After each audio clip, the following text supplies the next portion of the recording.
한 주간 평안하셨습니까? 먼저 하나님의 찬송 감사드립니다. 함께 기도하시겠습니다.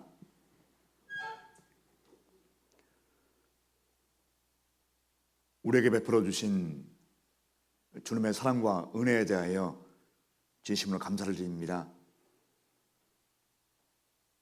죄 가운데 태어나서 죄 가운데 살다가 영원한 지옥 형벌을 면할 수밖에 없었던 저희들을 구원해 주시고 또 먼 교회 안에서 주님과 동행하며 복음을 위해 살아갈 수 있도록 함께 해주신 것 참으로 감사를 드립니다. 주 예수님께서는 우리 모두를 사랑하셔서 우리의 모든 죄를 용서하기 위해서 십자가에서 보혈을 흘려주셨습니다.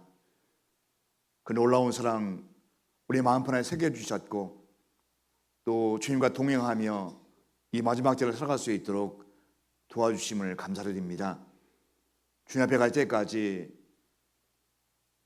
늘 주님의 은혜를 기억하며 또 보답하는 삶이 될 수 있도록 저희 삶을 친히 인도해 주시옵소서. 잠시 후에 주님 배울 때 우리 모두 칭찬과 존귀와 영광을 받을 수 있도록 저희 삶을 친히 인도해 주시고 이끌어 주시기를 간절히 기도합니다. 오늘 주일을 맞이해서 함께 교회에서 말씀으로 교훈을 나눌 수 있도록 함께 해주신 주님께 감사를 드립니다. 우리 사랑하는 형제자매님들 말씀을 통해서 더욱 예수님의 사랑을 발견하고 또 우리 자신을 돌아보며 주님의 은혜에 보답하는 삶을 살 수 있도록 다짐하는 시간 될 수 있도록 함께 해주시옵소서. 우리 가운데 연약한 분들 계시다면 말씀으로 강력하게 해주시고 또 여러 가지 병으로 고통을 겪고 있는 분들 계십니다. 주님께서 은혜로 함께하여 주셔서 속히 건강을 회복할 수 있도록 인도해 주옵소서. 이제 내일부터 올해 마지막 대집회가 준비되어 있습니다. 말씀을 증거하시는 우리 황국재 목사님 건강을 지켜주시고 또 지혜와 능력을 도와해 주셔서 이번에 들으실 모든 분들 모두 구원함을 얻을 수 있도록 도와주옵소서. 이를 위해서 전도하시고 봉사하시는 모든 손길 가운데 주님께서 사랑으로 함께해 주시기를 간절히 기도합니다. 또한 현재 해외에서 복음에 수고하시는 우리 선교사님과 교회를 위해서 간절히 기도합니다. 많은 어려움과 고난과 핍박이 있을지라도 늘 십자가의 연한을 바라보며 잘 감당할 수 있도록 도와주시고 날마다 고만한 수가 늘어날 수 있도록 인도해 주시고 교회가 더욱더 성장할 수 있도록 함께해 주시옵소서. 오늘 이 자리에 함께하지 못한 우리 성도님들 계시다면 주님께서 위로해 주시고 또 함께해 주셔서 이 마지막 때 교회 가운데 함께할 수 있도록 도와주시기를 간절히 기도합니다. 오늘 함께 교훈받는 모든 시간들 주님께만 부탁을 드립니다. 주 성령께서 친히 인도해 주시옵소서. 우리를 사랑하시는 예수님의 이름으로 기도드렸습니다. 아멘. 성경 베드로 후서입니다.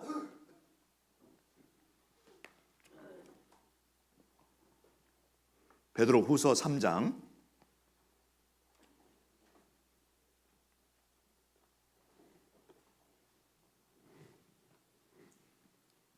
베드로 후서 3장 8절 9절입니다.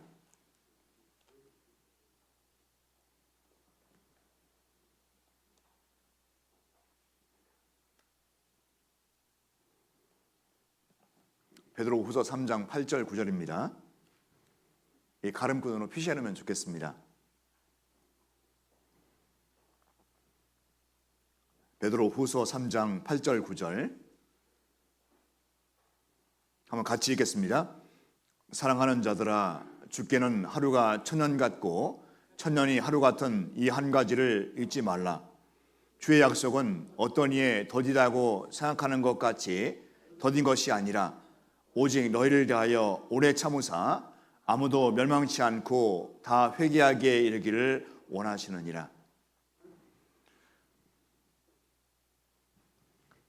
사람들은 이 땅에 태어나서 인생을 살면서 많은 다른 사람들과 많은 약속을 하며 살아갑니다. 그런데 어떤 약속은 너무나 귀중하기 때문에 반드시 지키는 것이 있지만 또 어떤 약속은 잊어버릴 정도로 약속 어기는 모습을 볼 수가 있습니다. 특별히 우리 시대에 약속을 얼마나 잘 지키느냐 지키지 않느냐에 따라서 상대방의 인격을 가늠할 수 있는 그런 척도가 되기도 합니다. 따라서 우리는 약속을 자주 어기는 사람을 신뢰할 수 없을 것입니다. 그가 하는 말 자체를 믿지 못할 수도 있습니다. 그만큼 사람 사이의 약속은 너무나 중요하고 큰 역할을 하고 있습니다. 마찬가지로 창조주 하나님께서는 우리 인생 가운데 많은 약속을 하셨습니다. 그 약속이 성경에 기록되어 있고 우리는 그 약속을 인생 가운데 발견하게 됩니다. 성경을 통해서 하나님의 약속을 발견하는 일은 가장 귀한 일이고 가장 값진 일입니다. 제일 먼저 우리가 발견해야 할 약속은 이 땅에서 삶이 전부가 아니라는 것입니다. 죽음의 삶이 있다는 것입니다. 우리도 그랬지만 지금도 많은 사람들이 이 땅에서 삶을 전부라고 알고 살고 있습니다. 죽음 후에 일들을 생각하지 않고 답을 얻기를 꺼려하는 시대에 살고 있습니다. 죽으면 끝이지라는 논리입니다. 만약에 죽음이 끝이라면 이 세상에서 선하게 착하게 살 이유는 굳이 없을 것입니다. 죽음이 끝이라면.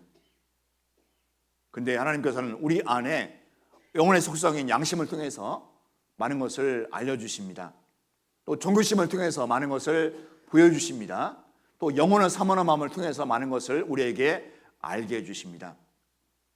영혼의 속성인데요, 영혼의 속성을 통해서 우리에게 하나님을 찾으라고 말씀해 주시는 것과 같다고 할 수 있습니다.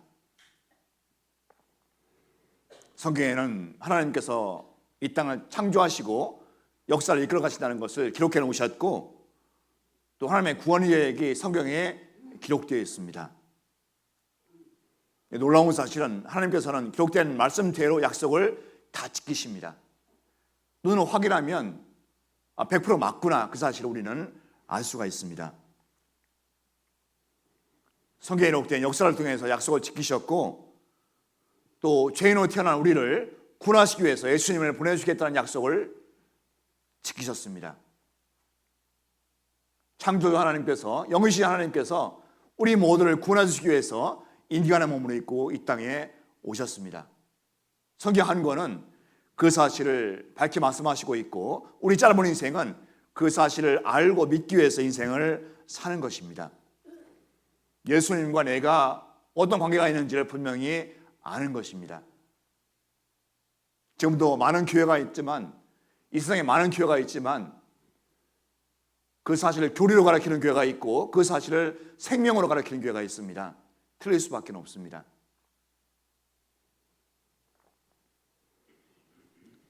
우리 사람은 하나님의 형상대로 이 땅에 창조되었습니다.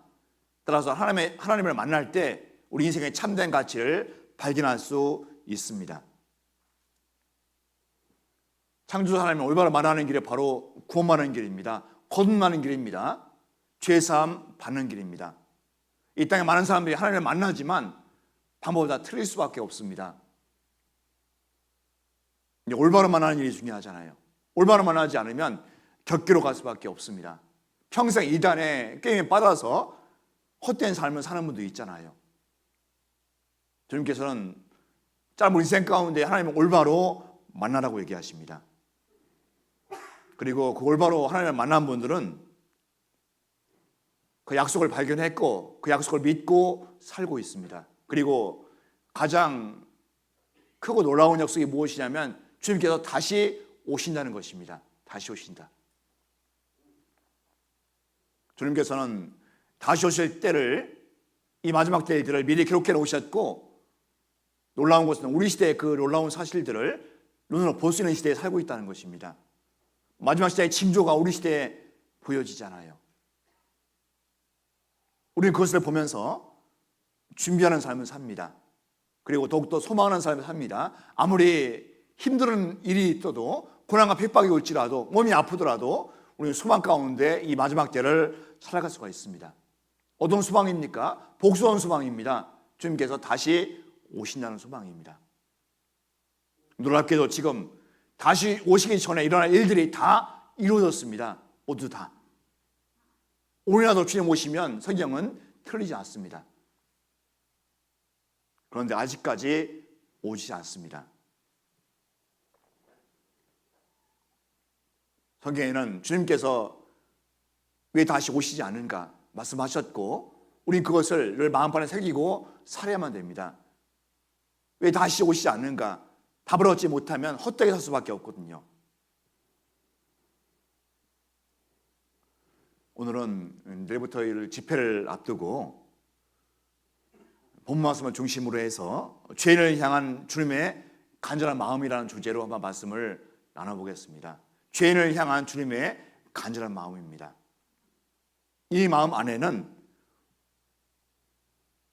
이뤄진 영혼을 바라보는 주님의 마음이 들어있습니다. 마찬가지로 우리도 그런 마음으로 살 수 있도록 준비하는 시간이 되었으면 좋겠습니다. 이뤄진 영혼을 바라보는 주님의 마음, 안타깝습니다. 다급할 것입니다. 이제 얼마 안 남았는데, 주님께서 오실 날 얼마 안 남았는데 그런 마음으로 바라보면요, 너무 안타깝잖아요. 그렇지만 쉽게 전도되지는 않습니다. 이번에도 내일부터 말씀 드실 분들 간절히 기도하고 준비하고 있습니다. 쉽지 않은 일이잖아요. 그러면 끝까지 놓지 않아야 됩니다. 포기하지 않아야 됩니다. 내일부터 얼마나 많은 분들이 올지는 모르겠는데요, 끝까지 기도해 주시고 또 함께 해주시면 감사하겠습니다. 이 사도 베드로는 살아계실 때 안타깝게도 큰 오점이 성경에 기록되어 있습니다. 큰 오점입니다. 주님을 3번이나 부인하는 오점이 있습니다. 수지다 베드로인데 불구하고 주님을 3번이나 부인하는 일이 성경에 기록되어 있고, 우리는 그것을 가지고 큰 교훈을 받을 수가 있습니다. 물론 우리는 완전하지 못합니다. 실수도 하고 죄도 범하고, 그렇지만 중요한 것은 돌이키는 것입니다. 주님께서는 돌이키는 분들을 다시 원상태로 회복하십니다. 그리고 쓰십니다. 성경에 기록된 많은 믿음의 신앙의 인물들, 어떤 분들은 큰 죄를 범한 분이 있잖아요. 특히 다윗왕 같은 경우 살인죄, 간음죄를 범했습니다. 왕이 그 정도 되면요, 폐위시켜야 되잖아요. 다윗은 철저히 회개했고 하나님은 그 마음을 보셨습니다. 그래서 다시 이렇게 세우십니다. 우리도 마찬가지입니다. 철저한 회개 반드시 필요하거든요. 우리 교회를 비난하는 교회들은 뭐냐면, 그 교회에서 한번 구원 받으면 죄 저도 처음 간단다, 그렇게 가르친단다 얘기합니다. 물론 죄 저도 처음 갑니다. 그건 맞습니다. 그렇지만 함부로 죄지라고 말씀하지는 않습니다. 죄에 대한 두려워라고 말씀드리잖아요. 오해합니다, 우리 교회를. 물론 한번 구원 받으면 이루어지지 않지만 그것 때문에 죄를 지는 방편은 될 수 없다고 말씀을 드리잖아요. 작은 죄라도 두려워 떨라고 말씀을 드립니다. 구원하는 분의 특징입니다. 작은 죄라도 짓지 않으려고 애쓰거든요. 그런 모습이 돼야 마땅할 것입니다. 이 사도 베드로, 물론 과거에 큰 오점을 남겼지만 다시 철저히 돌이켰습니다. 철저히. 그럼 베드로 주님께서는 쓰셨고 베드로 전서와 후서를 기록하게 하셨습니다. 특히 베드로 후서는 사도 베드로의 유언의 편지입니다. 그리고 베드로 후서를 쓸 때는 사도 베드로가 노사도입니다. 아주 연세가 되셨습니다.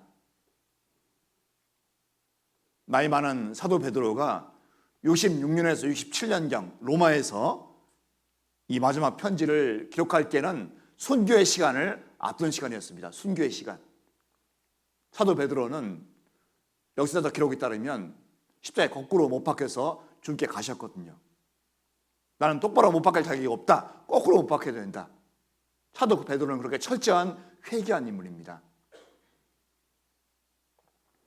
자신의 순교를 앞둔 그런 시점에서 베드로 후서를 기록하는 것입니다. 이 베드로후서를 읽어보면 사도 베드로의 마음이 고스란히 담겨 있습니다. 우리에게 바라십니다. 뭘 바라시냐면 주님의 재림에 대한 확고한 신앙을 잊지 말라는 것입니다. 그날을 바라보고 살아는 것입니다. 재림에 대한 확고한 신앙, 그것이 고마른 분들의 믿음의 척도잖아요. 주님의 재림을 얼마큼 기다리느냐 틀립니다. 어떤 분들은 간절한 마음으로, 어떤 분은 덜 간절한 마음으로, 어떤 분들은 아예 별로 없는 마음으로 살아갑니다. 분명한 사실은 주님의 재림이 있습니다. 재림이. 우리는 재림의 징조를 다 봤잖아요. 우리가 해야 할 일은 그날을 기다리며 사는 것입니다. 간절히 사모하며 사는 것입니다. 사도 베드로는 이 베드로 후서를 통해서 주의 재림이 신속할 것이다. 얼마큼이면 도적같이 오신다고 해요. 도적같이. 그리고 성도들에게, 마지막 때 성도들에게 확고한 재림의 신앙을 갖도록 권면하고 있습니다. 우리에게 주신 편이라고 해도 틀린 말씀이 아니거든요. 확고한 재림의 신앙 가장 중요합니다. 그거는 똑같이 받지만 신앙 상태에 따라서 다를 수가 있거든요. 과연 나는 얼만큼 확고한 재림의 신앙을 가지고 있는가, 오늘 말씀을 통해서 한번 돌아보는 일이 필요할 것입니다. 이게 3장 8절입니다. 본문입니다. 베드로 후서 3장 8절.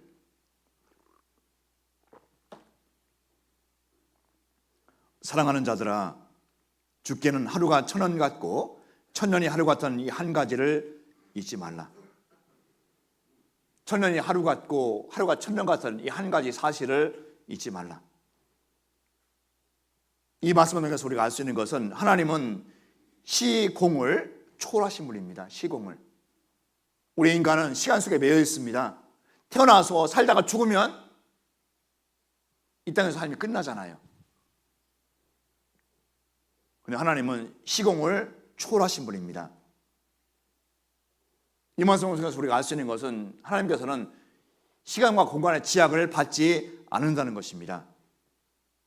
하나님께서는 그것을 여러 글을 통해서 말씀하셨잖아요. 이거 잠깐 접어놓으시고 성경 출애굽기 3장 보겠습니다. 출애굽기 3장 14절입니다. 출애굽기 3장 14절.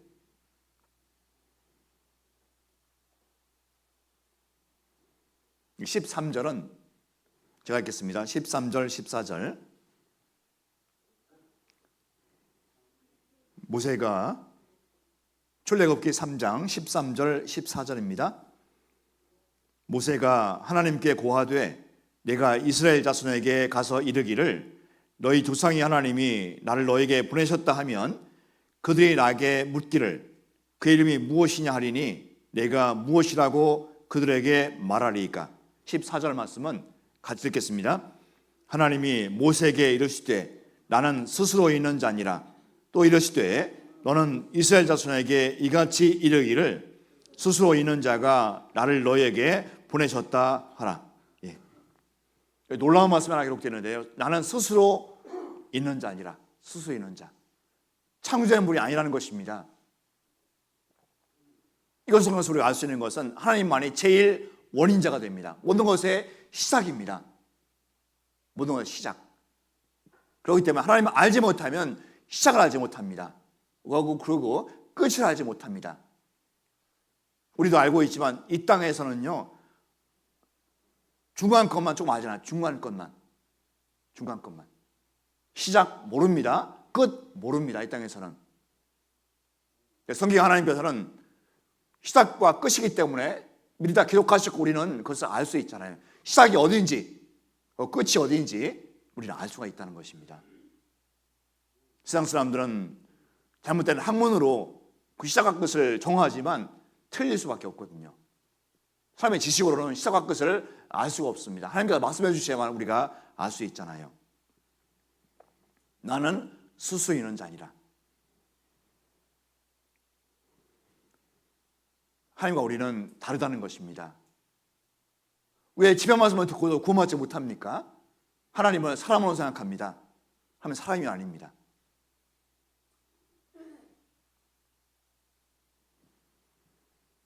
하나님을 참 하나님으로 발견할 때 그때부터 말씀이 들어올 수 있거든요. 하나님은 요한계시록에도 말씀하십니다. 1장 8절에 보면 주 하나님이 가라사대 나는 알파와 오메가라. 이제도 있고 전에도 있었고 장차 올 자요 전능한 자라 하시더라.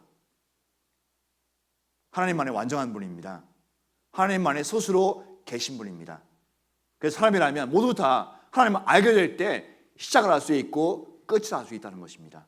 우리도 그랬잖아요.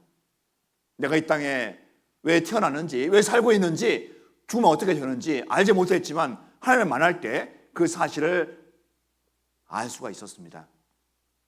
그때 행복의 시작이잖아요.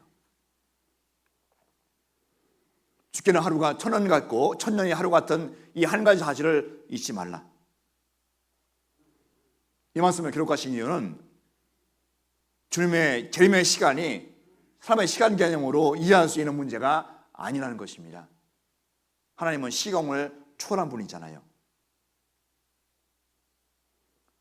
우리는 이것을 통해서 알 수 있는 것이 무엇이냐면 하나님의 경영 방침, 어려운 말로 경륜이라고 합니다. 경륜은 하나님의 경영 방침입니다. 성경에 기록되어 있거든요. 인류 역사를 어떻게 이끌어 가실 것이다. 경륜입니다. 그 방침이 성경에 기록되어 있습니다. 이것은 하나님께 달려있음을 우리가 인정해야 되거든요. 성경에 보면 때라는 말씀이 많이 기록되어 있어요. 때라는 말씀. 구약성경이나 신약성경에 때라는 말씀이 많이 기록되어 있거든요. 하나님께서는 그 때를 위해서 역사를 이끌어 가셨습니다. 초림의 때, 재림의 때가 있습니다. 하나님은 그때에 초점을 맞춰서 역사를 이끌어 가셨습니다. 우리 성경 갈라디아서입니다. 갈라디아서 4장. 갈라디아서 4장 4절 5절입니다.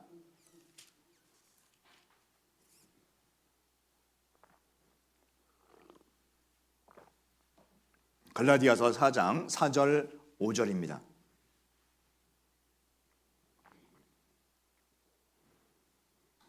4절 5절 같이 읽겠습니다.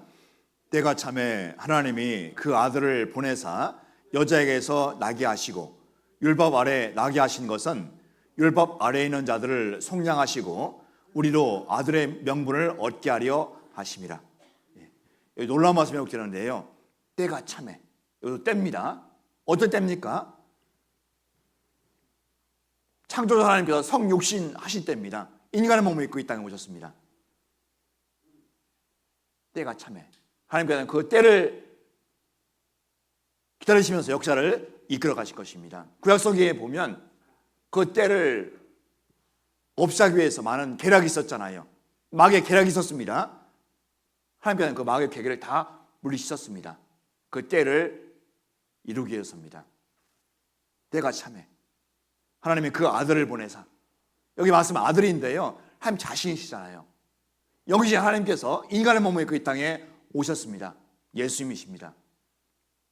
성경에서 말씀하시는 아들은 창조주 하나님께서 인간의 몸을 오셨다, 그렇게 이해하면 맞습니다. 그 아들을 보내사 여자에게서 나게 하시고 여자에게서 나게 하시고 남자와 관계없이 여자에게서 성령으로 잉태하게 하셨습니다. 왜 그렇게 하시냐면 죄 없는 몸이 이 땅에 태어나기 위해서잖아요. 율법 아래 나게 하신 것은 율법 아래에 있는 자들을 속량하시고, 죄값을 대신 지불한 것입니다.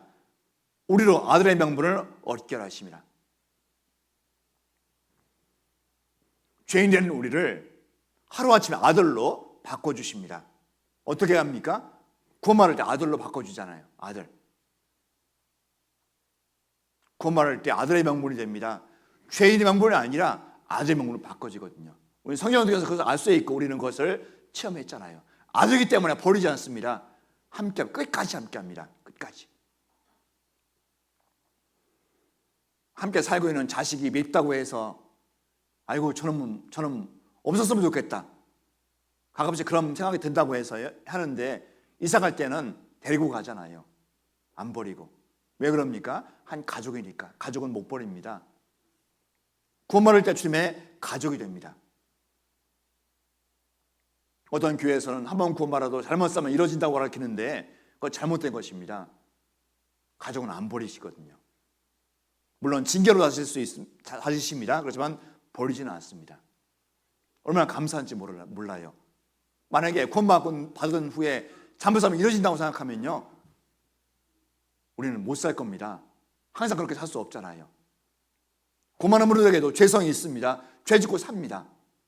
어떻게 하라는 것입니까? 구원받자마자 바로 죽어야 되잖아요. 불가능합니다. 그런 일은. 성경은 아주 이 시에 딱 맞습니다. 구원받기 지는 전의 죄, 지옥과 죄입니다. 구원하고 지는 죄는 지옥과 죄가 아니라 징계의 대상이 됩니다. 그런데 징계를 소홀히 여기면 안 됩니다. 징계.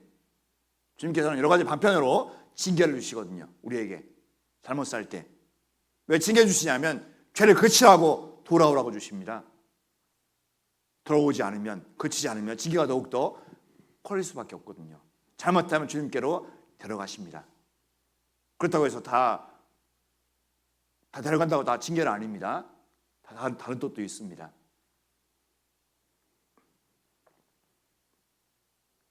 그때 하나님께서는 성경을 통해서 경륜을 이루십니다.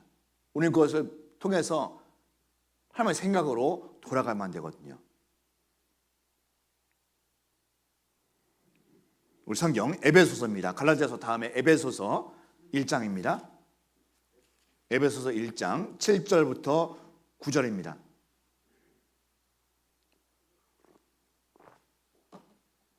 에베소서 1장 7절로 9절입니다. 우리가 그리스도 안에서 그의 은혜의 풍성함을 따라 그의 피로 말미암아 구속 곧 죄 사함을 받았으니 이는 그가 모든 지혜와 총명으로 우리에게 넘치게 하사, 9절 말씀은 같이 읽겠습니다. 그 뜻의 비밀을 우리에게 알리셨으니 곧 그 기쁘심을 따라 그리스도 안에서 때가 찬 경륜을 위하여 예정하신 것이니. 여기 경륜이라는 말씀 나와 있어요. 경륜. 하나님께서 인류 역사에 이끌어가시는 경영 방식입니다. 하면 지혜가 들어있거든요. 여기 7절 말씀에 보면 그의 피로 말미암아 구속 곧 죄 사함을 받았습니다. 정답이 있습니다. 그의 피로 말미암아 구속 곧 죄 사함을 받았으니. 그의 피로 말미암아입니다. 다른 것이 없습니다. 우리 구원받은 것은 예수님의 피입니다. 보혈입니다. 보배로운 피라고 해서 보혈이라고 하거든요. 나의 체험이 아닙니다. 나의 선행이 아닙니다. 교회 가운데 직분이 아닙니다. 단 한 가지만, 바로 예수님의 피입니다. 피. 때가 찬 경륜을 위하여 예정하신 것이니. 성경을 통해서 인류 역사를 아는 것은요, 참 놀라운 일입니다. 지금까지 역사 성경대로 되어왔고 앞으로의 역사 성경대로 되어갈 것을 분명히 우리는 알고 있습니다. 구원받은 분들의 특징이거든요. 토달 일이 아닙니다. 이해가 안 돼서 어려울 수 있어도요, 믿어야 되거든요. 그것이 구원받은 분들입니다.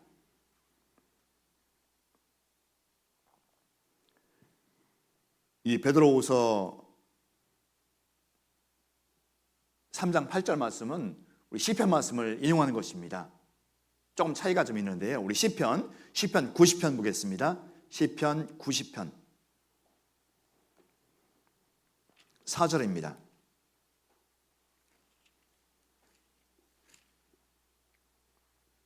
시편 90편 4절.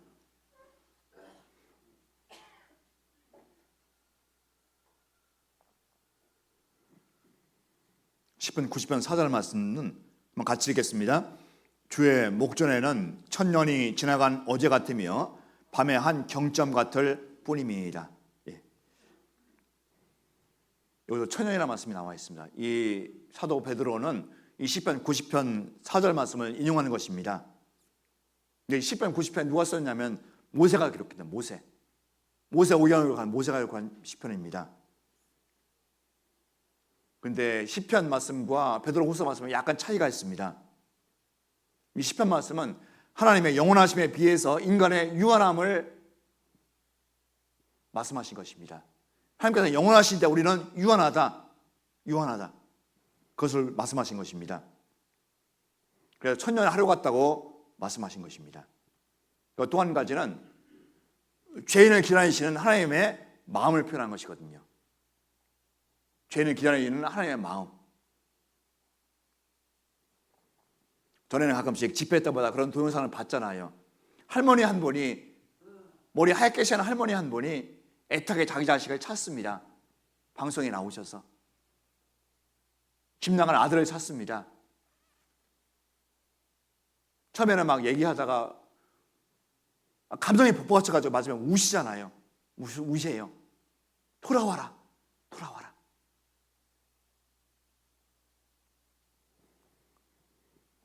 돌아오면 다 용서가 되는 거, 돌아오면. 근데 안 돌아오면 용서가 안 되잖아요. 그 할머니의 모습을 통해서 우리는 바로 주님의 마음을 헤아려 볼 수가 있습니다. 주님의 마음. 어떤 마음입니까? 할머니 마음 같이 돌아오라는 거잖아요. 돌아오라고. 더 가지 말고 돌아오라고. 우리 인생은 돌아가기 위해서 인생을 사는 거잖아요. 주님께 돌아가기 위해서. 왜 돌아가야 됩니까? 왜? 태어날 때부터 주님을 떠났습니다. 점점 더 멀리 가면 점점 더. 찬송가 가사같이. 왜 점점 더 멀리 가나? 왜? 돌아오라. 하나님께서 돌아오라. 성경의 주제잖아요. 감사하게도 우리는 가다가 돌아오는 날이 있습니다. 제일 잘하시는 일입니다. 인생 가운데 제일 잘하시는 일이 뭐냐면 돌아온 겁니다. 주님께. 그보다 더 잘한 일은 없습니다. 그보다 더 중요한 일은 없습니다. 그보다 더 큰 일은 없습니다. 돌아온 겁니다. 돌아와서는 주님과 함께 동행을 하잖아요.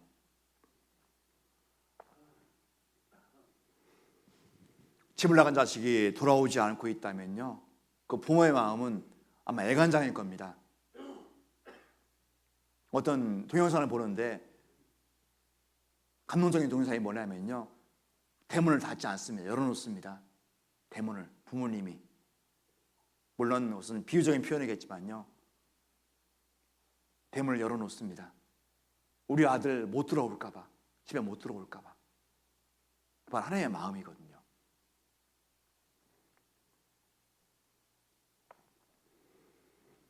돌아오지 않은 아들이 있다면 하루가 천년같이 이렇게 될 것입니다. 하루가 천년같이.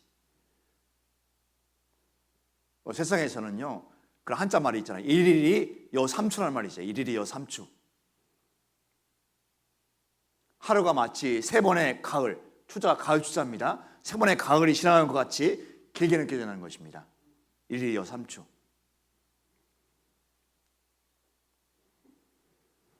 베드로는 이 베드로 10의 말씀을 인용해서 하나님의 마음을 이해하라고 하십니다. 하나님의 마음을. 우리 시간 개념을 인간 개념으로 오해하지 말 것을 당부하고 있습니다. 예수님의 재림이 아무리 지체되더라도 그건 잠시에 불과하기 때문에 인내하며 기다리라는 것입니다. 잠시에 불과하기 때문에. 다시 오늘 본문입니다. 베드로후서 3장 8절입니다. 8절.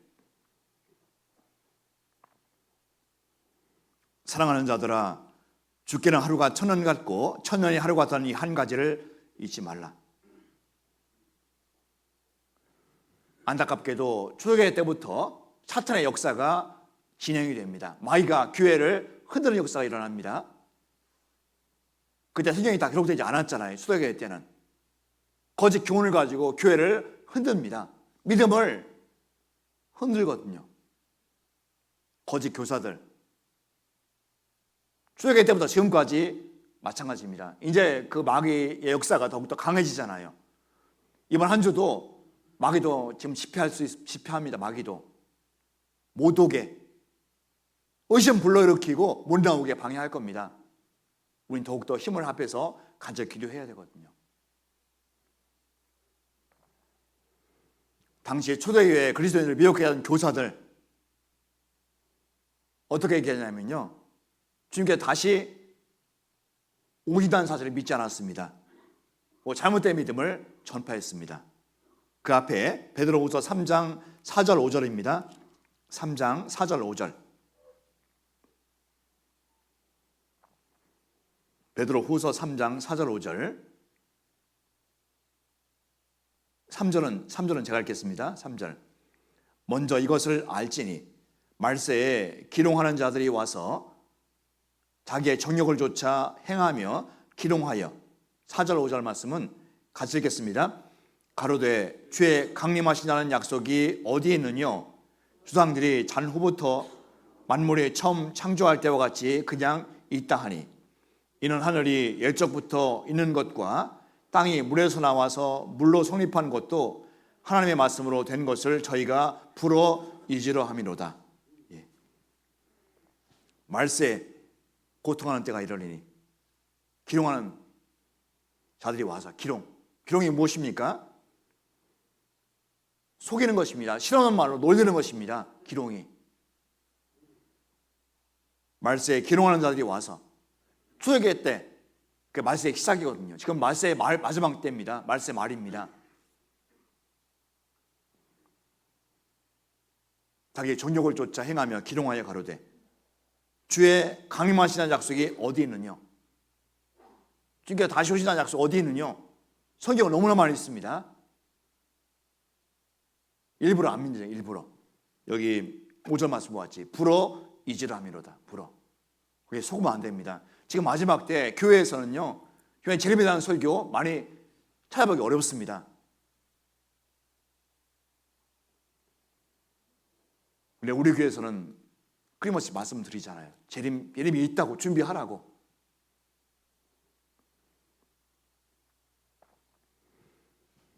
초대교회부터 그 마귀의 계계가 지금도 역사하고 있습니다. 우리는 속지 않아야 됩니다.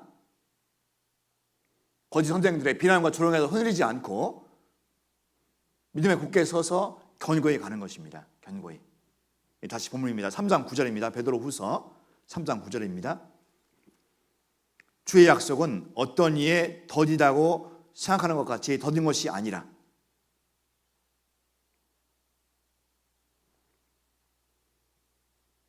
전에는 간혹 교제하다 보면 이런 분들 간증을 합니다. 이런 분 간혹 교제하다 보면 지금은 많이 없어졌는데요. 왜 이렇게 안 오셔? 왜 이렇게 안 오시는 게 왜 이렇게 안 오셔? 아마 금방 안 오실 거야. 그렇게 하는 분들 계셨으면 지금은 많이 그런 간증이 별로 없는데요.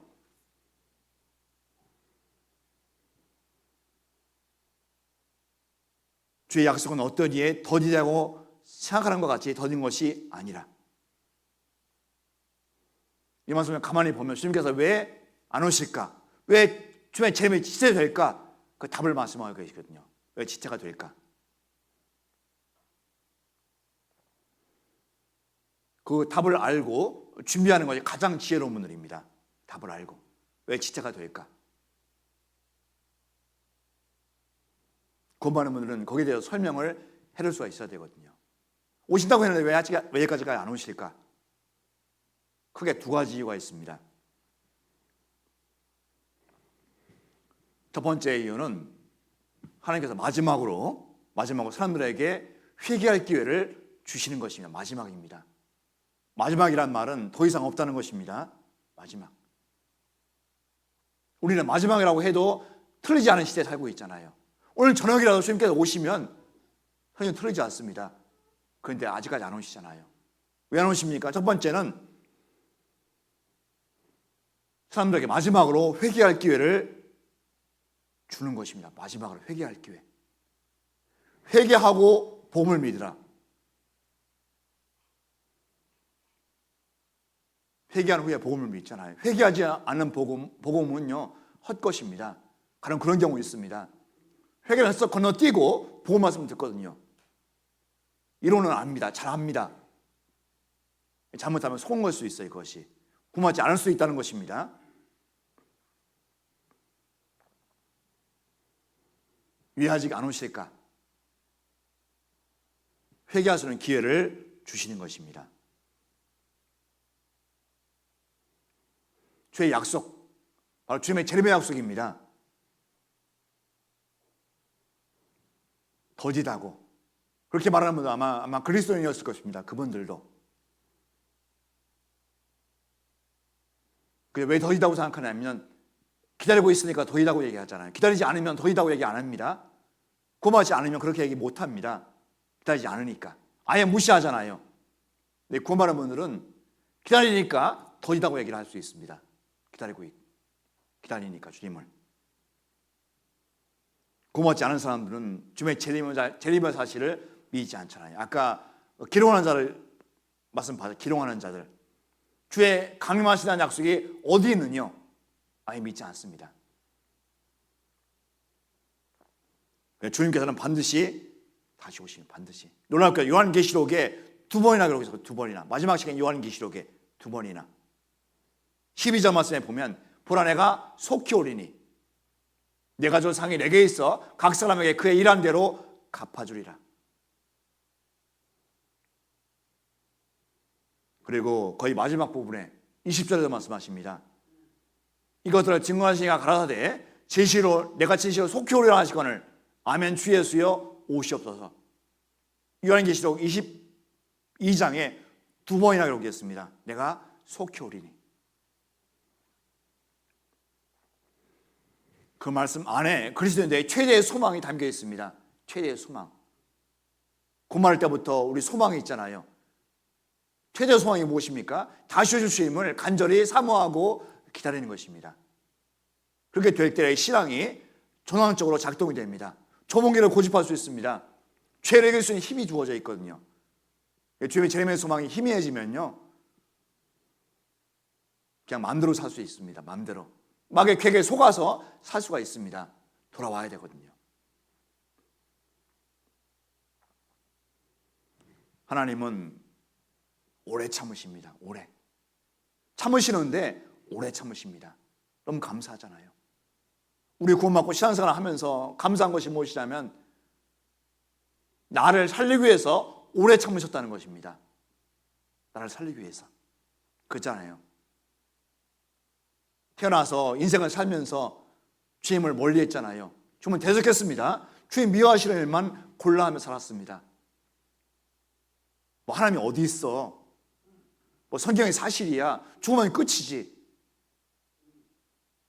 우리는 그렇게 살아왔습니다. 그런 우리를 참으셨습니다. 하나님께서. 만약에 그때 오셨다면요 큰일이잖아요. 하나님은 죄인을 향해서 오래 참으십니다. 오래. 오직 너를 위하여 오래 참으사. 그냥 참으사만 되는데 그 앞에 관형사가 있습니다. 상태를 얘기합니다. 어떻게 참으셨습니까? 오래 참으셨습니다. 오래라는 말씀에 참 큰 마음이 크게 와닿더라. 오래라는 말씀이. 오래. 나를 살리기 위해서 오래 참으셨구나. 너무 감사한 것이에요. 그리고 하나님께서 노하기를 더디하십니다. 노하기를 더디하십니다. 화를 낼 수 있지만 노하기를 더디하시거든요. 하나님께서 노아 홍수 때 이스라엘 백성이 광야 40년 참으셨습니다. 물론 화를 노를 바르셨지만 끝까지 참으셨거든요. 그리고 인간의 죄를 보시면서도 참으셨습니다. 언제까지입니까? 예수님을 보내줄 때까지 참으셨습니다. 그 역사잖아요. 인류의 역사.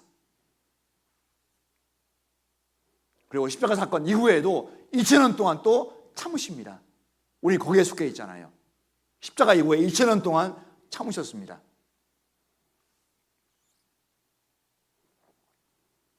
물론 하나님께서는 당당당당 벌하신 이유도 있습니다. 네, 그것은 좀 이유가 있는 때고 거의 대부분 다 오랫동안 참으셨습니다.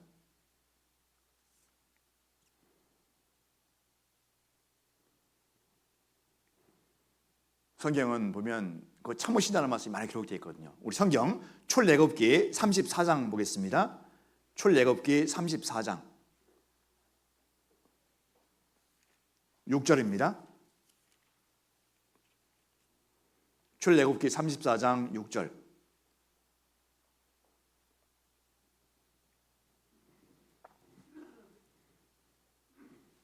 출애굽기 34장 6절입니다. 같이 읽겠습니다. 여호와께서 그의 앞으로 지나시며 반포하시되 여호와로라 여호와로라 자비롭고 은혜롭고 노하기를 더디하고 인자와 진실이 많은 하나님이로라.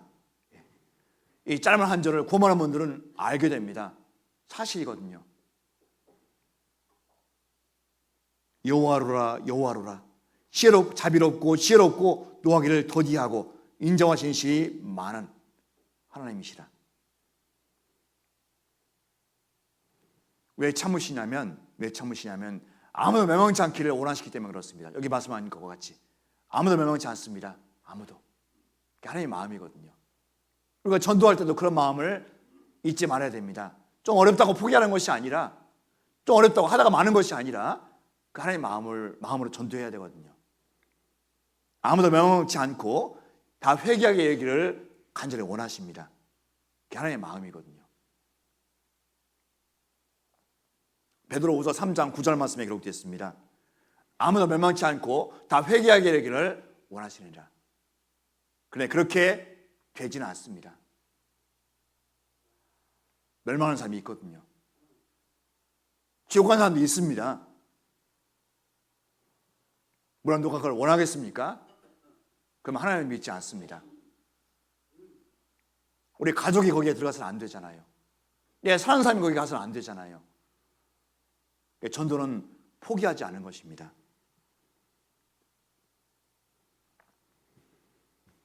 이 마지막 때 죄인에게 회개할 기회를 주십니다. 기회. 참 감사한 것은 주님께서는 갑자기 심판하는 것이 아니라 미리 경고하시잖아요. 경고. 성경은 경고입니다. 경고. 경고 후에 심판하시잖아요. 경고를 가볍게 여기는 분이 있습니다. 경고를 우습게 여기는 분이 있습니다. 멸망할 수밖에 없습니다.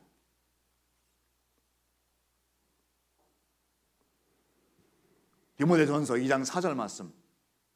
하나님은 모든 사람이 구원을 받으며 진리라는 데 이르기를 원하시느니라. 모든 사람. 장로교에서 가르치는 예정론은 틀린 것입니다. 미리 선택했다. 아무리 구원받기자 원하도 선택이 안 되면 안 된다는 것입니다. 아닙니다. 다 원하면 됩니다. 원하면. 모든 사람이 구원을 받으며 진리라는 데 이르기를 원하시느니라.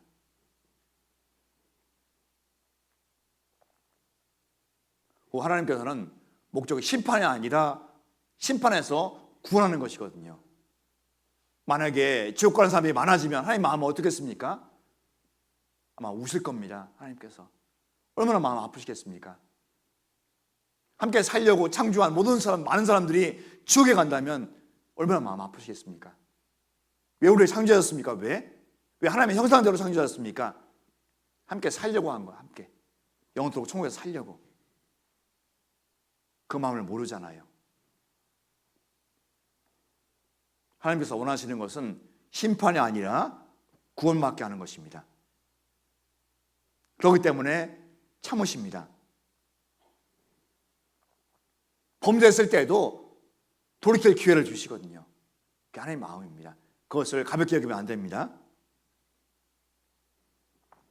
요한복음 3장 17절 말씀에 보면 하나님의 세상을 이처럼 사랑하사 독생자를 주셨으니 이는 저를 믿는 자마다 멸망치 않고 영생을 얻게 하려 하심이니라.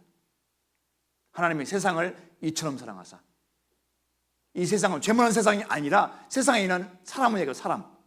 사람입니다. 세상에 있는 사람을 그렇게 표현하면 맞습니다. 죄 많은 세상이 아닙니다. 세상에 있는 나를 이처럼 안에는 복음 말씀이 들어있거든요. 주님께서는 피를 흘리셨습니다. 나를 살리기 위해서. 복음이 들어있거든요. 이처럼 안에는. 성경 말씀으로 다시 얘기를 하게 되면 하나님께서 세상에 있는 나를 예수님께서 십자가에 죽으시기까지 사랑하셨다는 것입니다.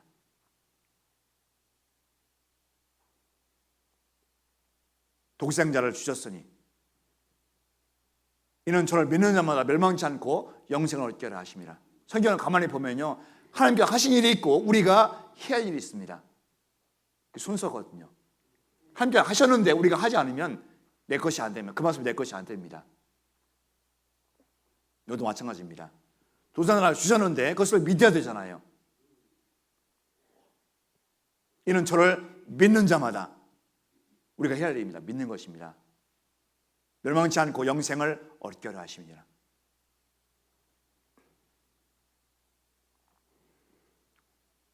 요한복음 3장 17절 말씀에 보면 그 다음 절입니다. 하나님이 그 아들을 세상에 보내신 것은 세상을 심판하려 하심이 아니요 저로 말미암아 세상이 구원을 받게 하려 하심이라. 주의 목적은 심판이 아니라 구원받게 하시는 거거든요. 우리가 그 일을 대행을 합니다. 우리가 놀라운 일이잖아요. 죄 가운데 해난 우리를 구원하셔서 주의 일을 대신할 수 있도록 우리를 부르셨습니다. 감사한 마음이거든요.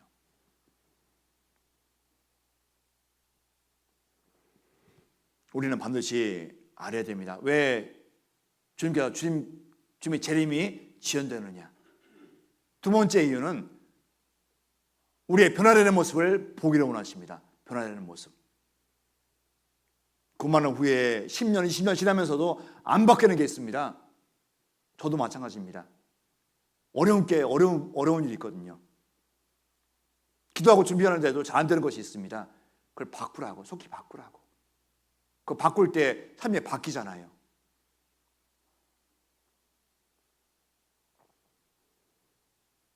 주님께서 미워하시는데 내가 가지고 있는 것이 있습니다.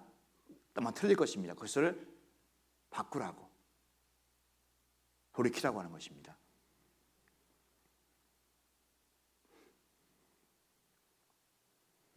이 마지막 때 주님께서 왜 아직 안 오시느냐 한번 생각해보고 답을 찾는 것입니다. 그리고 나에게 적용을 하는 것입니다. 적용. 성경에는 순서가 바로 세 가지잖아요. 관찰이 있고 해석이 있고 적용하는 것입니다. 관찰, 해석, 적용. 그 성경에 있는 보는 순서거든요. 적용이 무엇입니까? 나한테 맞춰보는 것입니다. 내가 배워야 할 점이 무엇이냐. 적용이 안 되면 바로 잊어버리거든요. 삶이 변화가 안 됩니다. 제일 중요한 것이 바로 적용이가 적용. 나에게 어떤 것을 요구하실까? 그렇게 하는 것입니다.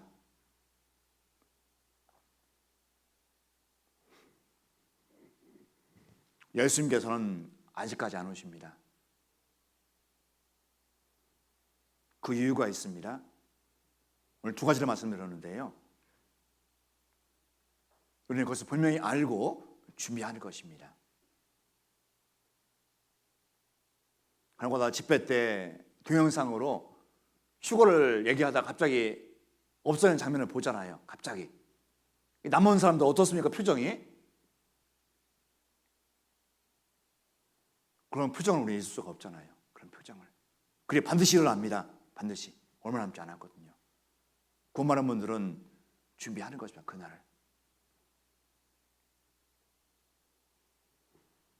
구원받은 그리스도라면 한 사람도 예배 없이 그날이 있습니다. 준비하는 것입니다. 이렇게 할 때 끝까지 신앙을 지킬 수가 있습니다. 끝까지. 이제 얼마 남지 않았잖아요. 구원받은 후에 10년, 20년, 30년, 40년 만세월이 흘렀습니다. 이제 조금 남았습니다. 조금. 그때까지 신앙을 지키기 위해서 늘 교회 가운데 함께하는 것입니다. 교회가 안에. 요한복음 15장 말씀이요. 우리 시대에 너무나 필요하거든요. 너희는 내가 알려준 말로 이미 깨끗하였으니 내 안에 거하라. 나도 너희 안에 거하리라. 내 안에 거하라. 내 안에 바로 교회잖아요. 거자가 한자말로 살 거자입니다. 함께 살라는 것이거든요. 교회 안에서.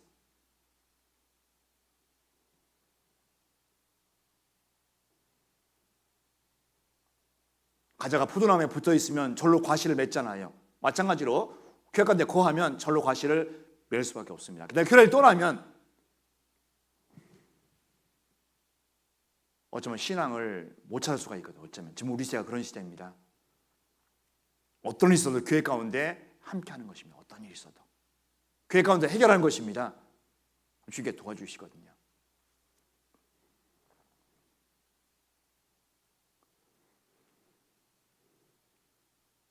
오늘 주제가 딱 하나잖아요. 왜 주님께서 더디 오실까?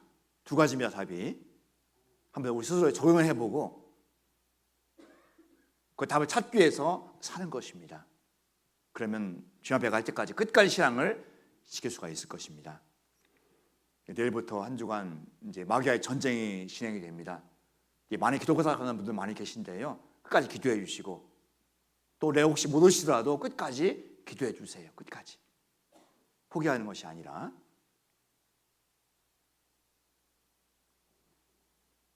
한 주간 또 함께 해 주시고요. 그리고 또 함께 또 봉사해 주시고 전도해 주시고 함께 활발히 움직이는 한 주가 되었으면 좋겠습니다. 예, 기도하시겠습니다. 저희를 사랑하시는 자비로우신 주님, 참으로 감사를 드립니다. 저희 영혼을 살려주시기 위해서 역사를 이끌어 가셨고 예수님을 이 땅에 보내주심으로 저희 모든 사람들의 영혼을 살려주신 것 참으로 감사를 드립니다. 구원받은 우리들 교회 안에서 양육해 주시고 돌봐주시고 지켜주시는 것 또한 감사를 드립니다. 주님 앞에 갈 때까지 우리에게 주신 은혜의 복음 많이 상고하고 또 은혜의 복음을 전하는 우리가 될 수 있도록 도와주시옵소서. 우리 형제자매님들 끝까지 신앙을 지키며 주님 배달까지 힘차게 달려가는 생활할 수 있도록 도와주시기를 간절히 기도합니다. 내일부터 올해 마지막 대집회가 준비되어 있습니다. 이번에도 간절히 기도하는 영혼들 많이 있습니다. 주님께서 도와주십시오. 그리고 모두 참석해서 구원받을 수 있도록 도와주시기를 간절히 기도합니다.